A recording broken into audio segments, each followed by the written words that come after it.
Bonjour à tous. J'espère que vous avez passé une bonne journée, que vous êtes prêts à entamer une nouvelle étude de la parole de Dieu. C'est une opportunité intéressante dans la mesure où ce soir nous avons trois invités.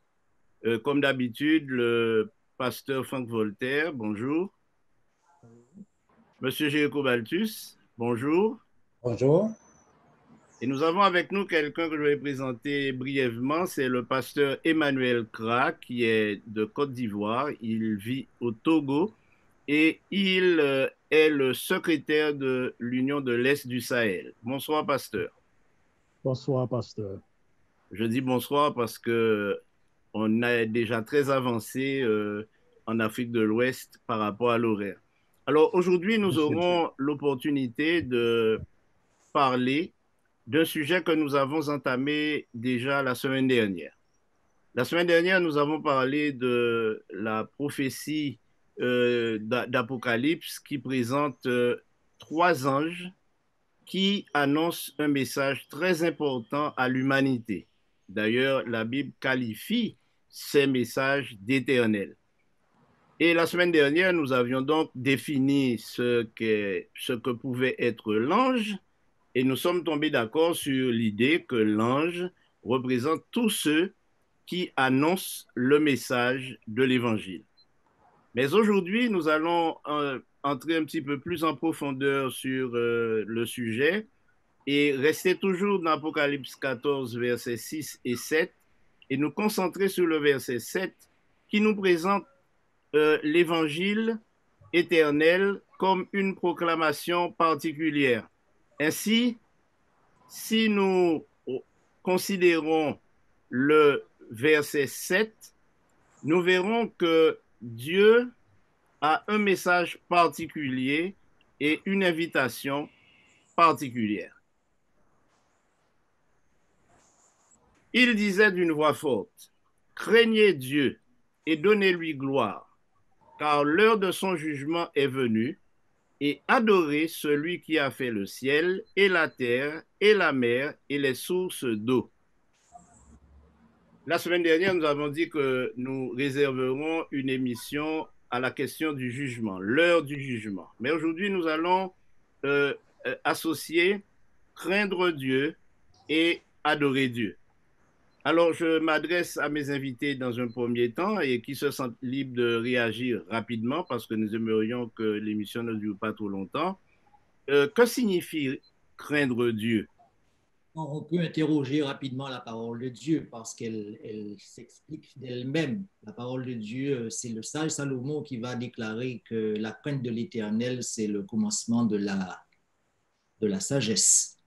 C'est un appel, donc dans le contexte dans lequel nous sommes, dans Apocalypse chapitre 14, verset 7, c'est un appel aux habitants de la terre à sortir de leur folie, on va dire, et à maintenant entrer en sagesse, à considérer les tenants et les aboutissants dans ce grand conflit, dans cette guerre dans laquelle se retrouve la planète depuis un certain temps.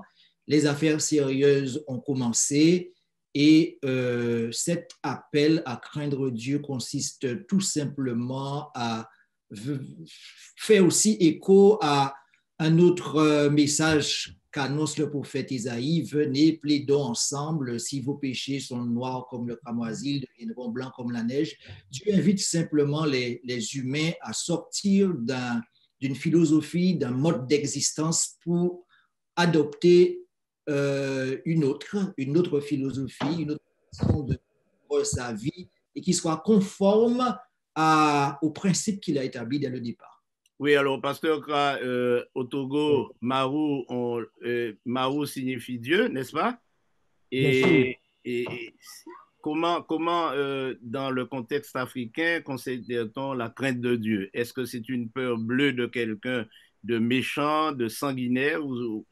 Dites-nous comment cela est vécu sur le continent africain et particulièrement en Côte d'Ivoire et au Togo, qui sont les pays que vous connaissez certainement le mieux. D'accord.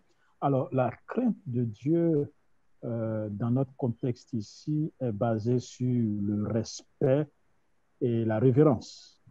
le respect dans le sens où quand on est en présence de Dieu, il faut se rassurer qu'on est en présence d'un être supérieur. D'ailleurs, ceux qui sortent du culte des idoles, etc., savent ce que c'est que la révérence. Et donc, ils le transfèrent automatiquement sur la crainte du Dieu que nous servons. Donc, il y a cette forme de respect et il y a cette forme de révérence et il y a également cette forme d'obéissance, n'est-ce pas? Et donc, ce sont ces trois choses qui ressortent dans la crainte de Dieu. Donc, c'est un transfert du fétichisme vers le christianisme, n'est-ce pas? Pour ceux-là qui sortent de là, hein, mais dans le contexte africain, en fait, l'être supérieur est quelqu'un qu'il faut respecter. Oui. Je signale que nous avons d'autres personnes qui assistent à l'émission, mais qui aussi ont le droit de participer, qui se sentent libres à n'importe quel moment d'intervenir dans ce débat qui s'annonce très intéressant en tout cas. Alors, j'aimerais avancer un peu. Si la crainte de Dieu est considérée dans différentes cultures, dans différents environnements comme un respect, cet appel de l'ange a quand même un contenu. Craignez Dieu et donnez-lui gloire. Alors, comment peut-on donner gloire à quelqu'un qu'on ne voit pas? C'est une question qui est souvent posée. On ne voit pas Dieu, il est au ciel. En fait, selon ce que dit la Bible, il est au ciel, on ne le voit pas, on ne l'entend pas, on le prie. Certains ont le sentiment qu'il ne répond même pas. Alors, comment peut-on rendre gloire à quelqu'un d'aussi éloigné? Qu'en pensez-vous? Bon, je peux peut-être commencer. Je pense que la première notion que nous tous chrétiens nous avons, c'est la notion de foi, n'est-ce pas? C'est une conviction de l'existence de Dieu et une conviction de ce qu'il est réellement vivant et de sa parole. Donc, rendre gloire à Dieu, c'est célébrer quelqu'un à qui nous avons foi. Voilà. Et je pense que c'est simplement cela pour commencer. Alors, Pasteur Roger, la question est intéressante car nous sommes en face d'un personnage qui demande qu'il soit adoré, en l'occurrence la personne de Dieu. Certes, il est éloigné et là on fait référence à sa transcendance, le Dieu qui est au-dessus de tout, le Dieu qui supervise tout.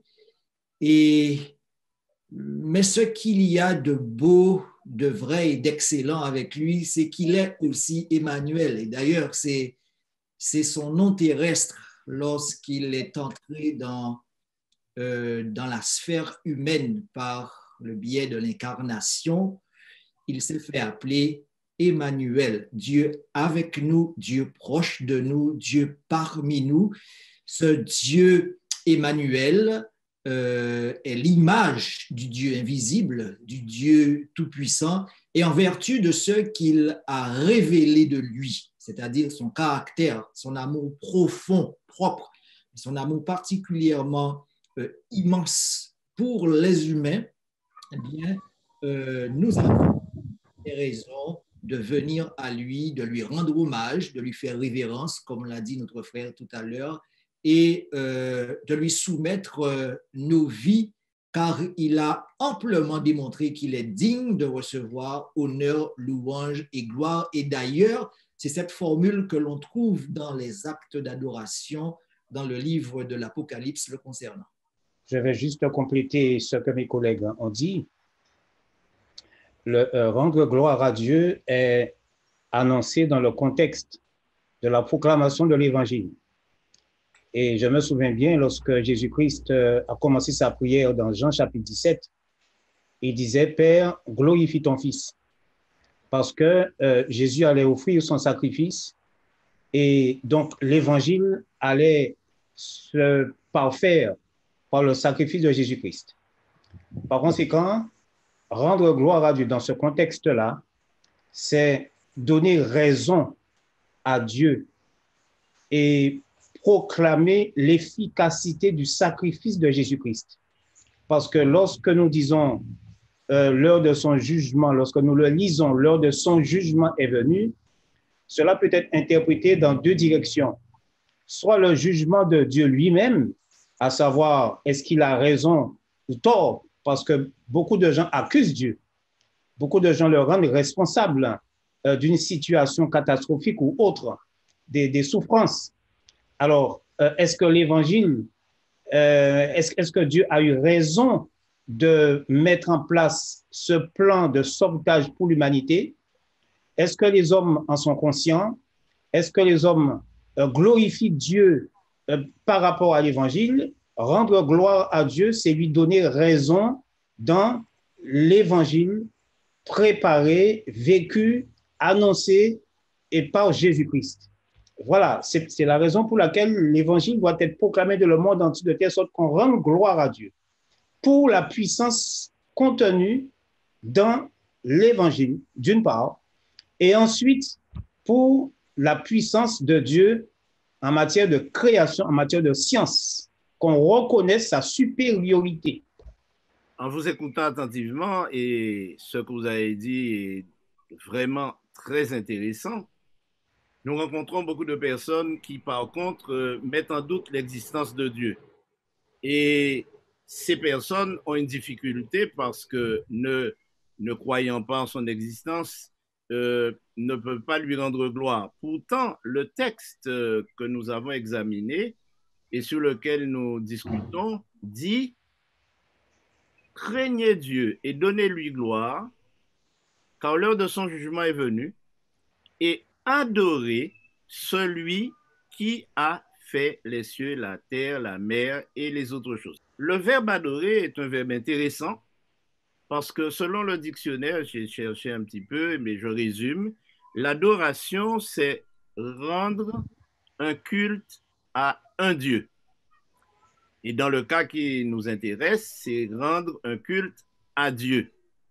Alors, aujourd'hui, il y a différentes formes d'adoration.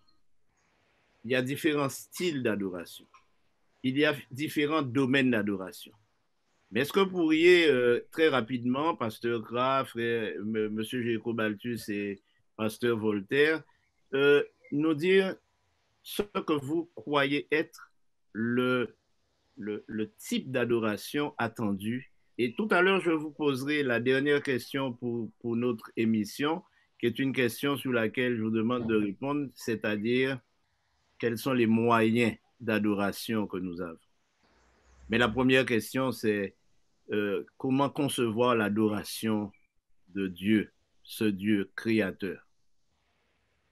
Alors, je vais donc répondre dans le registre qui est le mien. On parlera, en ce qui me concerne, de la théologie d'adoration. Maintenant, la forme que prendra l'adoration, je pourrais laisser cela à des spécialistes des affaires culturelles et autres. Maintenant, le principe de l'adoration est établi dès le départ dans le texte biblique. D'ailleurs, le texte nous invite à retourner notre adoration au Dieu créateur. Et la création, c'est l'acte premier que l'on découvre lorsqu'on ouvre le livre de la Genèse. Dieu va parler, il va ouvrir la bouche et le monde se met à exister. Et cela est en lui-même un phénomène extraordinaire. Et lorsqu'on en prend conscience, lorsqu'on se met à réfléchir là-dessus, on ne peut que se prosterner devant celui qui a eu une telle idée et qui l'a mise en œuvre avec un tel aplomb. C'est merveilleux ce que Dieu a fait. Entre-temps, après la création, un ennemi est venu et a saboté le plan de Dieu et a voulu usurper son pouvoir, et va apparaître donc un phénomène une compétition, dirais-je, afin de recevoir l'allégeance des êtres humains. Et Satan va donc prétendre aussi à à être adoré.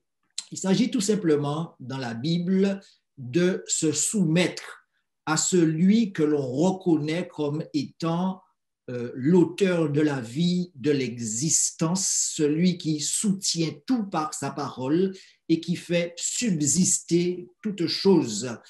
Il y a deux options.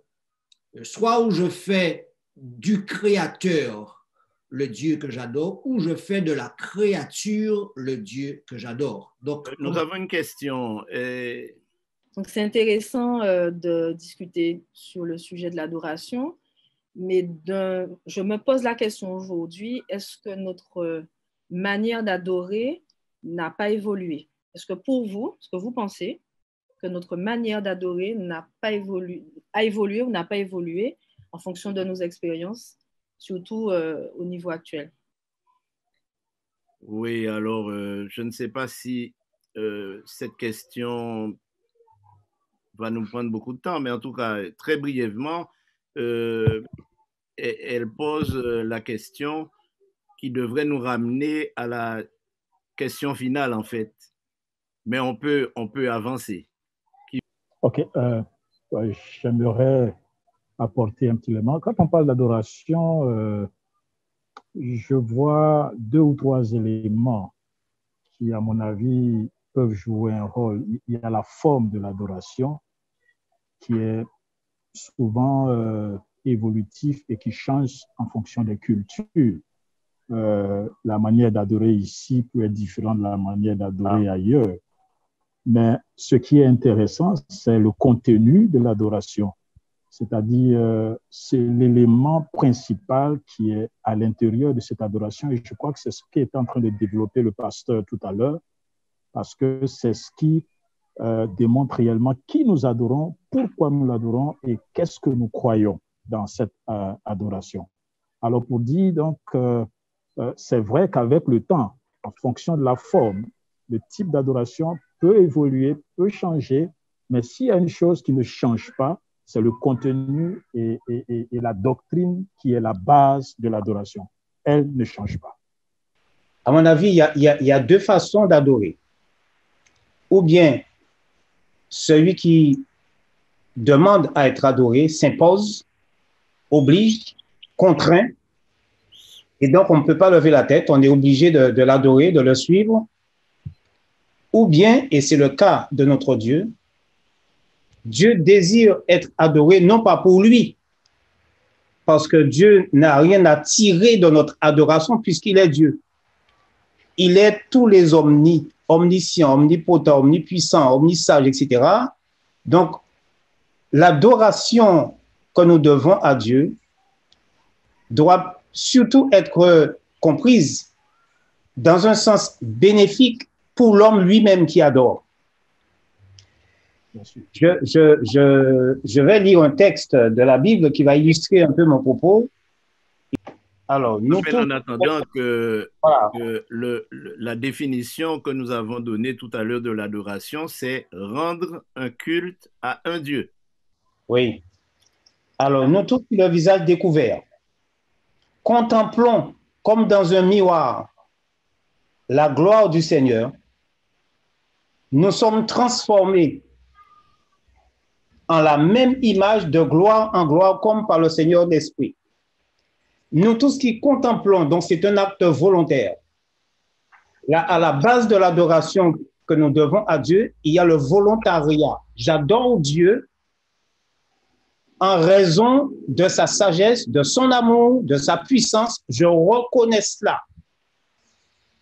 Et par conséquent, en adorant Dieu, il y a une forme d'identification qui va s'installer entre l'adorateur et celui qui doit être adoré. La transformation en adorant, on cherche à lui ressembler. Maintenant, il y a le texte d'Apocalypse 4 que nous avions déjà lu, il me semble, une première fois, qui nous donne la forme d'adoration, ce qu'il y a derrière l'adoration. À la fin du chapitre 4, alors je vais lire le verset 10. Les 24 vieillards se prosternent devant celui qui est assis sur le trône Ils adorent celui qui vit au siècle des siècles. Et ils jettent leur couronne devant le trône. C'est-à-dire qui n'ont rien à faire valoir devant celui qui doit être adoré. Ils jettent leur couronne. Autrement dit, ils attendent tout de celui qu'ils adorent. Ils jettent leur couronne en disant, tu es digne, notre Seigneur, notre Dieu, de recevoir la gloire, l'honneur et la puissance. Pourquoi? Car tu as créé toutes choses. Et c'est par ta volonté qu'elles existent et qu'elles ont été créées. Donc, la science de Dieu s'impose à nous. Et nous devons reconnaître sa sagesse, sa science dans tout ce qu'il a fait autour de nous, même si on ne le voit pas. Mais on voit, on reconnaît sa main dans la science. Et donc, la forme d'adoration, à la base, c'est de jeter plutôt au pied du Créateur, tout ce que nous avons, tout ce que nous prétendons avoir comme talent, comme don, comme ceci, etc. Et reconnaître la supériorité du Créateur sur nous qui sommes des créatures. Alors, nous avons quelqu'un qui nous demande, est-ce que dans la Bible, il y a un modèle conseillé pour l'adoration? Tout à fait, c'est Patrick. Je voulais poser une question. Bonjour, pasteur. Je voulais poser une question, à savoir, est-ce que les danses de David étaient une forme d'adoration? Parce que les danses de David, on pourrait pratiquement dire qu'elles étaient pratiquement proches d'une forme de transe. Pour ceci, je voudrais poser la question suivante. Est-ce qu'il existe une forme unique d'adoration? Oui, alors je pense que c'est une question intéressante. Est-ce qu'il existe une forme d'adoration? Si nous venons à tout ce qui a été dit jusqu'à présent, on comprend que adorer est un acte humain qui se tourne vers Dieu pour exprimer des sentiments qui lui sont propres. C'est ça l'adoration. Les formes sont différentes. Alors, je ne m'avancerai pas à parler des danses de David parce qu'il n'y en a pas tant que cela dans la Bible, même si dans les psaumes, il invite à adorer Dieu par les danses, par la musique, etc. Mais comme je l'ai dit, je pense que nous consacrerons une émission totale à tout cela et on ira profondément dans le sujet. Nous atteignons les 30 minutes d'émission. Je voudrais quand même savoir si Pasteur Voltaire veut poursuivre ou Pasteur Kra, Géco Baltus, si vous avez un mot de réponse à donner à Patrick et ensuite nous passerons la parole à Eliane.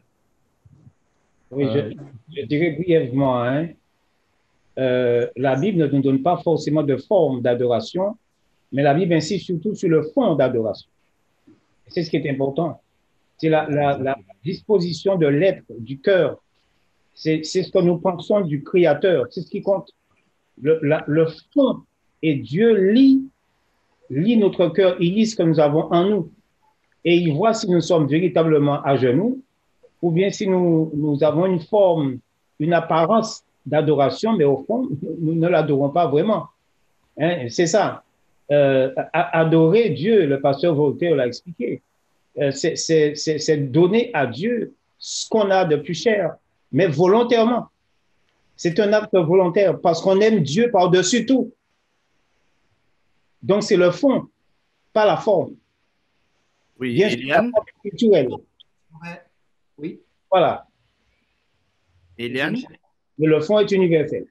Oui, bonsoir à vous tous. Je vous écoute avec une attention particulière. Et en vous écoutant, je me dis qu'il y a une adoration individuelle et il y a aussi une adoration collective dans nos communautés. La preuve, nous organisons chaque samedi des cultes d'adoration. Maintenant, ma question, quand je considère l'évolution de ces cultes d'adoration, où souvent la place la plus importante, le temps le plus long est accordé au chant individuel, groupe, etc., où les prédications ont de plus en plus la portion congrue et où souvent ces chants sont accompagnés par de véritables orchestres. Et quelquefois, on a l'impression, quand on est au culte, d'être dans une boîte de nuit. Et il y a tellement de décibels qu'il y a difficulté quelquefois à supporter le service. Sommes-nous encore dans l'adoration? Merci de votre réponse. Intéressant. Alors évidemment, comme je le disais tout à l'heure, c'est un sujet qui nécessite que nous passions beaucoup de temps. Mais je dirais ceci. Quand nous lisons les récits d'adoration, de culte, de célébration du peuple d'Israël, la Bible dit que les nations d'alentour prenaient même peur parce qu'elles avaient l'impression d'entendre le tonnerre, l'orage et tout. Bon, alors, la question d'être dans une boîte de nuit, c'est encore une autre chose parce que cela suggérerait que ceux qui sont assis sur les bancs ont plus envie de danser que d'écouter le chant lui-même. Mais nous allons revenir sur cette question. Je regrette, Eliane, de ne pas pouvoir aller plus loin dans ce débat. Nous allons vous dire à quel moment nous serons prêts à débattre de cette question parce qu'il nous faut terminer. Je voulais enchaîner pour vous parler du motif de l'adoration parce que dans le message de l'ange, Apocalypse 14, verset 7, « Craignez Dieu et donnez-lui gloire, l'heure de son jugement est venue, mais adorez celui qui a fait les cieux, la terre et les sources d'eau. » Donc, voilà la motivation de l'adoration. Et cette motivation se justifie par le fait que aujourd'hui, il y a beaucoup de personnes qui adorent des idoles faites de main d'hommes, adorent des astres, adorent des hommes, adorent des gourous, adorent des animaux. Mais là, il y a une précision qui veut que l'on adore le Créateur des cieux et de la terre. Et je signale que ceci est le premier message délivré par le premier ange d'Apocalypse 14. Et ce message renferme une idée très particulière. Alors, la question qui monte à l'esprit, mais y a-t-il un jour d'adoration? Ou doit-on adorer Dieu tous les jours? Et comment? Et cette motivation, elle est née de quoi exactement? Alors, je ne sais pas qui veut répondre. Okay. Est-ce qu'il y a un jour? Est-ce qu'il y a une manière? On a déjà un peu parlé de la manière, mais à quel moment où cette motivation, nous la tirons de quoi? Excusez-moi, je voudrais simplement, avant d'aborder le problème du jour d'adoration, rappeler une chose encore une fois. L'adoration d'Apocalypse 14 est signalée dans le contexte de l'Évangile à la fin des temps, parce que le livre de l'Apocalypse a été écrit dans le contexte final. Autrement dit, l'essentiel de l'action des enfants de Dieu à la fin des temps doit tourner autour de l'Évangile, c'est-à-dire le partage de l'amour manifesté par Dieu en Jésus-Christ. Le monde ignore véritablement qui est Jésus-Christ. Le monde ignore véritablement quel a été le sacrifice immense consenti sur la croix du Calvaire pour les uns et pour les autres. Adorer Dieu aujourd'hui par rapport à Apocalypse 14, c'est de suivre la voie donnée par Jésus-Christ qui disait « Ma nourriture est de faire la volonté de mon Père qui est dans les cieux », c'est-à-dire partager l'amour de Dieu. Aujourd'hui, l'adoration de Dieu, c'est ça. C'est ça, vivre la vie de Jésus-Christ en nous et partager cet amour-là, partager l'évangile. Parce qu'il y a des gens qui meurent autour de nous, qui chantent, qui dansent, etc., mais qui ne connaissent pas véritablement le Dieu qui les sauve.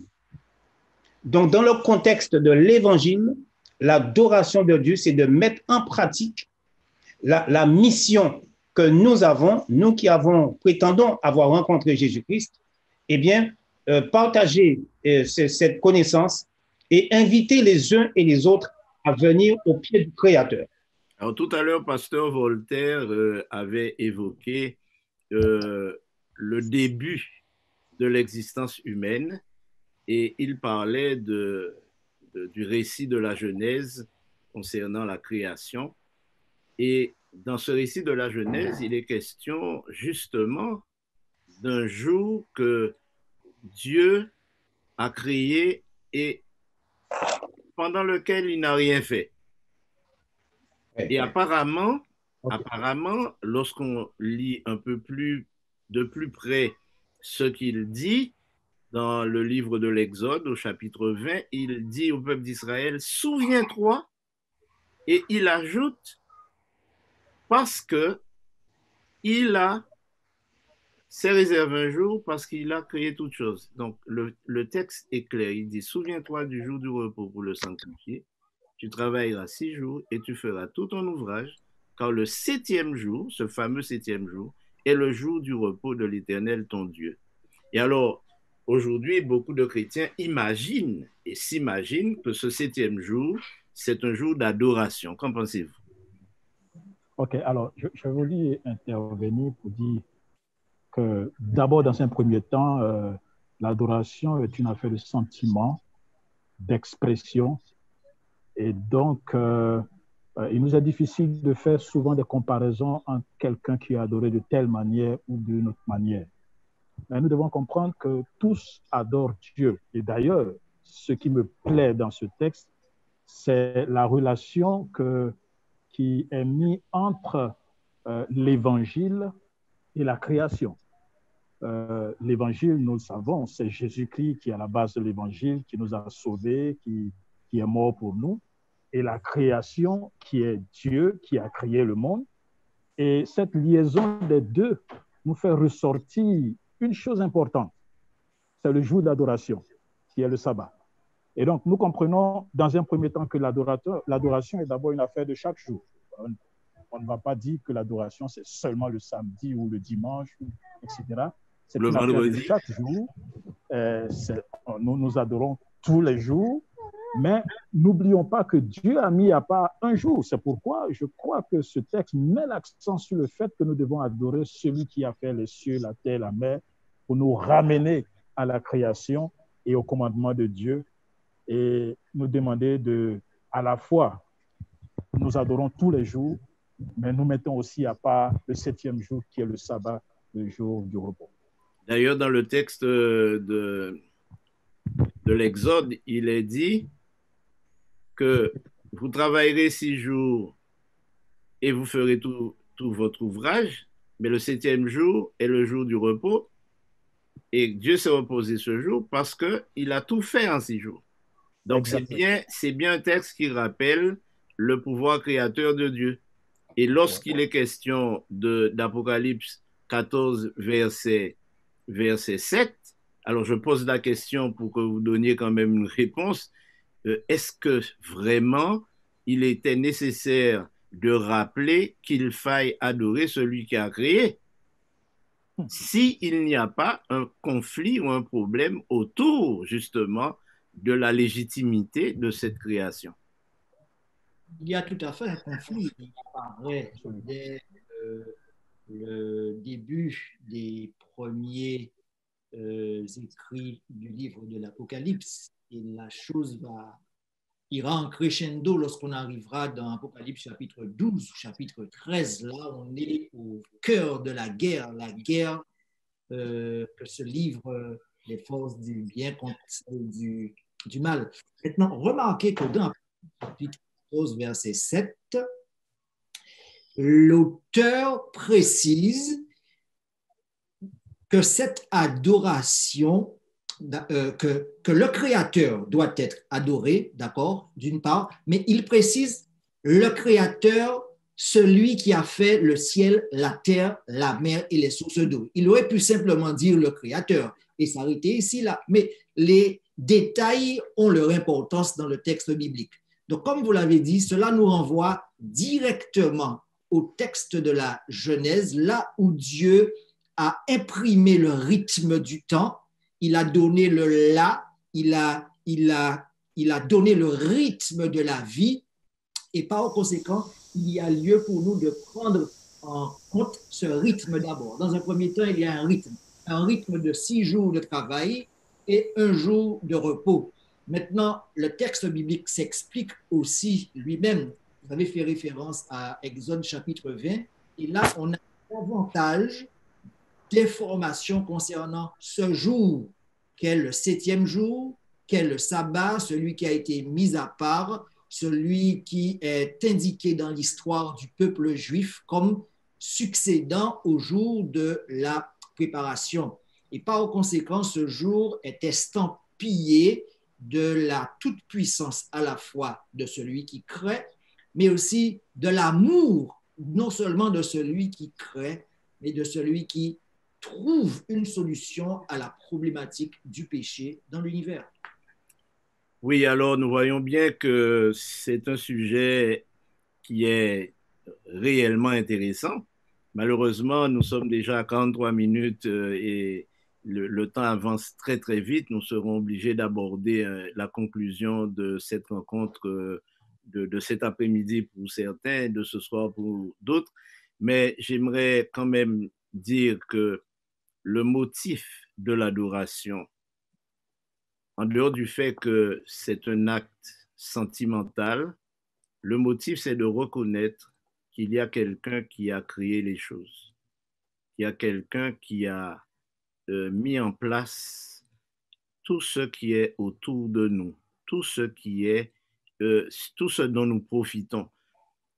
Bien sûr, c'est un sujet polémique parce que quand on se réfère aux différentes formes, aux différents jours, il y a quelques difficultés à se positionner. Mais lorsque Dieu dit « souviens-toi », alors il nous invite précisément à chercher, à savoir dans quelles conditions il doit être adoré, parce que c'est un rappel. Pasteur Voltaire. Oui, oui.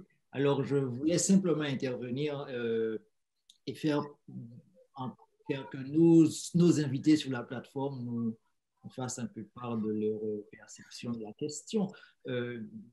Moi, j'aborde la question de cette façon suivante. Nous sommes invités à adorer le Créateur. Et peut-être que nous comprendrions davantage pourquoi adorer ou comment adorer si nous nous intéressions davantage au Créateur. Donc, moi, j'aimerais poser une question à ceux qui sont sur la plateforme. Pourquoi est-ce que Dieu crée?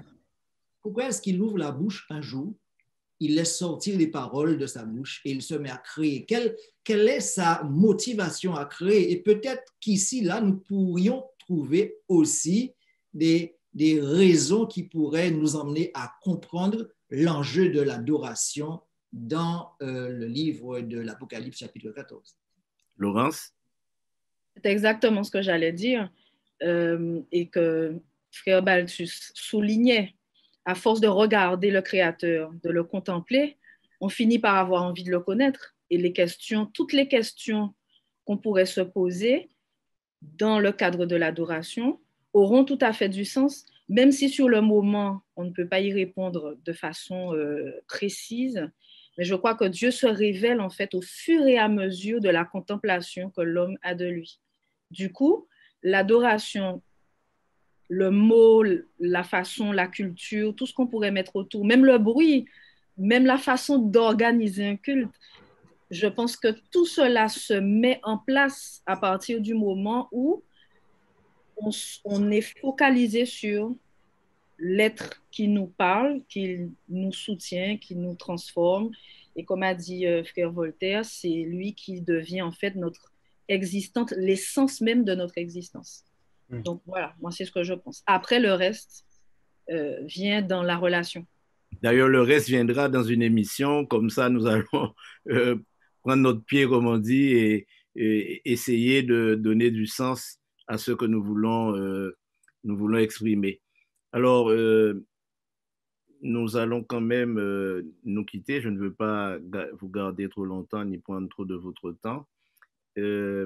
Un petit mot de conclusion à nos invités, à nos intervenants, Pasteur Krapp, Pasteur Voltaire, Frère Jéricho Balthus, ou Monsieur Jéricho Balthus, hein, moi je l'appelle frère parce que c'est mon grand frère.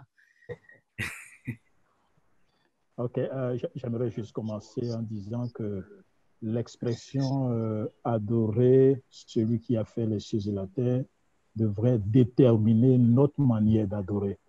Je pense que ça a bien été spécifié dans Apocalypse 14 pour nous dire qu'il faut faire attention sur la manière dont nous adorons. Nous n'adorons pas une idole, nous n'adorons pas un Dieu quelconque dans le monde, mais nous adorons le Créateur de l'univers. Donc, notre manière d'adorer, notre style d'adoration, notre manière de chanter, de prier, de faire la musique devrait avoir la révérence qu'il faut, parce que nous adorons le Créateur. C'est ce que je voulais donner comme conclusion. Oui. Alors moi, j'aimerais à mon tour dire que l'appel à l'adoration dans le livre de l'Apocalypse s'adressant aux êtres humains sur la terre est une invitation de Dieu à nous donner à nous donner la possibilité de se révéler, à lui donner, pardon, la possibilité de se révéler à nous. Ça, c'est un facteur déterminant. Nous ne savons pas qui est Dieu. Et par conséquent, on s'invente des dieux. On se fait Dieu. On va et on part dans tous les sens. Adorer Dieu, c'est lui donner la possibilité de nous démontrer combien il nous aime, combien il est amour, combien son cœur est porté vers nous et combien il aimerait nous décharger de nos lourds fardeaux. Alors aujourd'hui, parce que c'est le contexte, celui de la crise sanitaire, le COVID-19, nous portons des fardeaux, nous sommes inquiets concernant ce qui se passera demain. Nous sommes inquiets concernant l'emploi que nous avons perdu ou que nous risquons de perdre. Nous sommes inquiets concernant ce projet que nous avons lancé, mais que nous voyons s'étioler, se briser là. Nous ne savons plus où donner de la tête. Dieu nous invite simplement à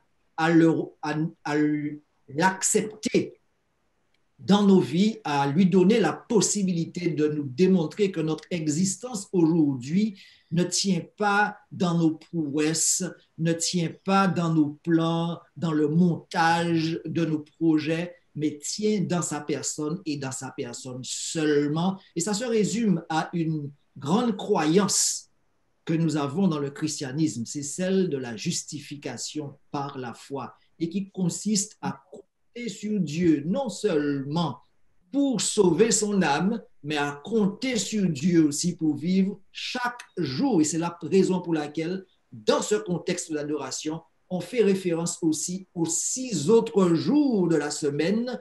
Au cœur de cette démarche, il y a Dieu et l'homme qui compte inexorablement sur lui pour sa vie et sa survie. Voilà, juste, je voudrais remercier Dieu pour cet appel à l'adoration qu'il lance à l'humanité entière, aux habitants de la terre. Parce que derrière cet appel, adorer celui qui a créé, il y a en toile de fond un projet de restauration de la création. Parce que dans l'Évangile, Jésus-Christ se propose de restaurer l'homme qui a beaucoup perdu à cause du péché. Donc, le projet de Dieu est là, dans Apocalypse, dans les 2 versets d'Apocalypse. Adorez celui qui a fait. Reconnaissez sa grandeur, reconnaissez sa science. Il a été capable de créer. Maintenant, il est capable de restaurer, de guérir, de soigner, de nous donner la paix, la sérénité, la tranquillité. Dieu peut remettre les choses en ordre. Il peut recréer le paradis. Eh bien, que Dieu bénisse tous ceux qui ont écouté cette émission et nous donne l'espoir, la prière même nous aide à prier pour la restauration finale. Voilà. Eh bien, je vous remercie pour votre intervention. Merci d'avoir participé pour ceux qui ont pris la parole. Merci pour ceux qui sont restés passifs, mais qui ont été actifs dans l'écoute. Nous voulons aussi saluer tous ceux qui sont au Gabon, à Paris, en Guadeloupe, en Martinique, en Guyane, tous ceux qui nous suivent déjà depuis quelques semaines. et leur dire que nous reviendrons la semaine prochaine avec un thème intéressant qui va encore tourner autour du sujet de ce soir. Je veux aussi saluer tous ceux qui, dans les hôpitaux aujourd'hui, risquent leur vie pour sauver des vies et leur dire que beaucoup de chrétiens prient pour eux et nous aussi, nous prions pour eux. J'aimerais aussi m'adresser aux parents qui ont perdu un proche, qui ont perdu des êtres chers et leur dire combien nous sommes tristes avec eux et leur dire combien nous compatissons. J'aimerais aussi remercier le pasteur Kra qui est bien loin de nous en Afrique. Merci d'être venu et d'avoir participé. Et j'aimerais aussi remercier le Seigneur qui nous donne les moyens de pouvoir faire cette diffusion en direct. Et je m'adresse à tous ceux qui sur YouTube nous ont suivis et seront prêts à nous suivre encore la semaine prochaine. Jeudi prochain exactement, nous aurons peut-être à changer l'horaire en fonction de la disponibilité de nos intervenants et nous ferons en sorte de continuer ce débat intéressant.